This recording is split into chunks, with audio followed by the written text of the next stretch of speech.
حضرت بایزید بستامی کہتے ہیں کہ میں نے اپنی ماں کے آگے ہاتھ جوڑے، میں نے کہا امی تجھے راضی کروں یا رب کو راضی کروں؟ تو اپنے حق مجھے معاف کر دے، اللہ کو میں راضی کر لیتا ہوں۔ ماں نے کہا جاؤ پتر میں اجازت دیتی ہوں۔ گئے جنگلوں میں، ذکر و فکر میں لگے رہے، تنہائی میں اس کو یاد کرتے رہے، دن رات ذکر کے چراغ روشن رکھے۔ 12 سال گزر گئے حق کی تلاش میں۔ ایک دن واپس بستام کے قریب سے گزر رہے تھے، خیال آیا چلتے چلتے ماں کو سلام کر جاؤں۔ دروازے کو دستک دینے لگے تو اس خیال نے ہاتھ روک لیا کہ ساری زندگی ماں کو سکھ تو دیا کوئی نہیں، اب دکھ بھی کیوں دینے لگے؟ رات کا ایک پہر بیت گیا ہے، سردیوں کی لمبی رات ہے، ماں بستر میں لیٹی ہوگی، تیرے لیے اٹھے گی، دروازہ کھولے گی۔ دروازے کے ساتھ ہی لگ کے بیٹھ گئے اور ساری رات کاٹ گئی، اس خیال سے کہ ماں کو تکلیف نہ ہو۔ جب سحری کا وقت ہوا تو اندر سے جو نالی آتی تھی اس نالی سے پانی آیا، سمجھ گئے میری ماں تہجد کے لیے اٹھی ہے اور وضو کا پانی ہے، تو فوراً دروازے پہ دستک دی۔ اندر سے آواز آئی بیٹا بایزید میں ابھی آئی۔ مائیں بیٹوں کے دستک کے انداز سے جان لیتی ہیں یہ کس بیٹے کے ہاتھوں کا لمس ہے۔ 12 سال کے بعد آئے، دستک دی، کہا بیٹا بایزید میں ابھی آئی۔ ماں کی تو نگاہیں ہی دروازے پہ رہتی ہیں۔ اللہ اکبر۔ کہتے ہیں کہ ماں نے دروازہ کھولا، 12 سال جنگلوں کی خاک چھانتے بیت گئی تھی، پراگندہ صورت، بکھرے ہوئے بال، پھٹے ہوئے کپڑے۔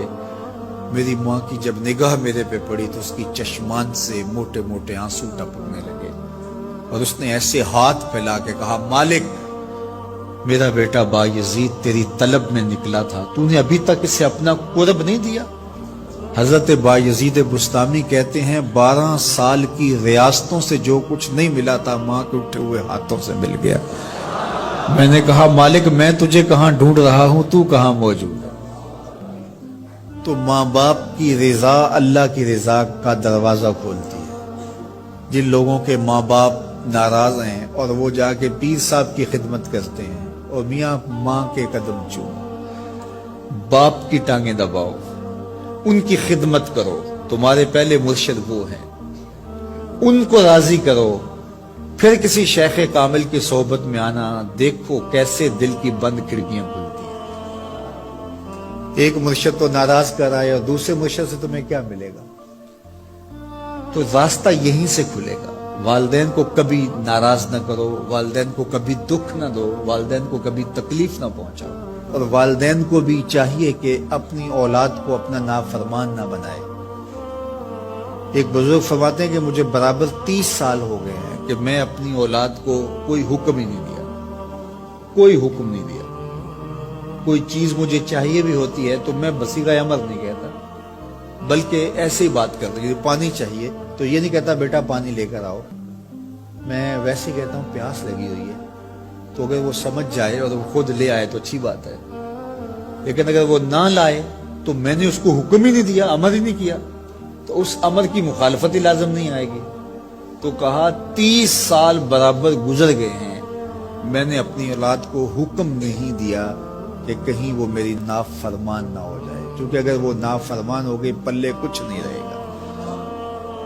جو اولادیں ماں باپ کی نافرمان ہوتی ہے وہ ہوا میں بھی اڑیں، وہ چرخ پہ بھی جھولیں، وہ زمین پہ گرنے والی ہوتی ہیں، کبھی کامیاب نہیں ہو سکتی وہ اولادیں جو ماں باپ کی گستاخ، بے ادب اور نافرمان ہوتی ہیں۔ وہی اولادیں سرخروغ، کامیاب اور کامگار اور بامراد ہوتی ہیں جو ماں باپ کی خدمت کرتی ہیں، ماں باپ کی دعائیں لیتی ہیں۔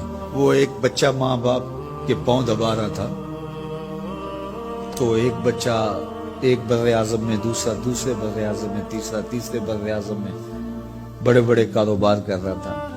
تو کوئی اس کا دوست ملنے آیا، اس نے کہا کہ اس نکمے کو بھی کہیں بھیج دو، فلاں جو ہے وہ یورپ میں ہے، فلاں امریکہ میں ہے، وہاں اتنی بڑی کمپنی اس نے کھولی ہوئی ہے، اس نکمے کو یہاں بٹھایا، اس کو بھیج دو، یہ تو نکمہ کسی کام کا نہیں۔ کہا یہ نکمہ ہی تو میرے کام آ رہا ہے، کہ نکمہ ہی تو میرے کام آ رہا ہے۔ تو اولاد خوش نصیب ہے کہ اپنے ماں باپ کی خدمت کرے اور ان کے ساتھ حسن سلوک کریں۔